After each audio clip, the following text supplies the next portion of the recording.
और डुगू कहाँ जा रहे हो अपने प्लेन से? अरे मम्मा, मैं जापान जा रहा हूँ। कहाँ भी जा रहा हूँ? मैं इंडिया जा रहा हूँ। मैं इंडिया में तो हो ही आप। मैं पाकिस्तान जापान जा रहा हूँ। जापान जा रहे हो? हाँ, हाँ। पाकिस्तान तो जाते ही नहीं है हम लोग। अब मैं एरोप्लेन से जा रहा हूँ।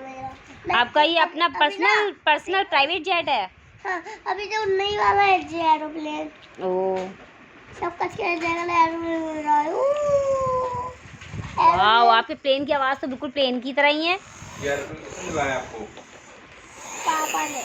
आपके पापा बहुत पैसे वाले हैं, आपको प्लेन तक दिला दिया उन्होंने। बड़ा उड़ने वाला प्लेन है?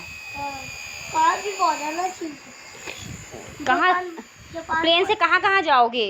जापान पहुंचे और ठुक गया ना, तब भी क्रैश नहीं पड़ा एरोप्लेन। अच्छा, तो यानी आपका प्लेन बड़ा अच्छा है। मेरे पापा बहुत अमीर है, इतना बड़ा एरोप्लेन कर लिया। अच्छा, आप इतने अमीर हैं?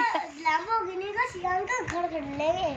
Oh my God. लैम्बोर्गिनी भी कर लेंगे, लैम्बोर्गिनी का सियान का घर भी। अच्छा।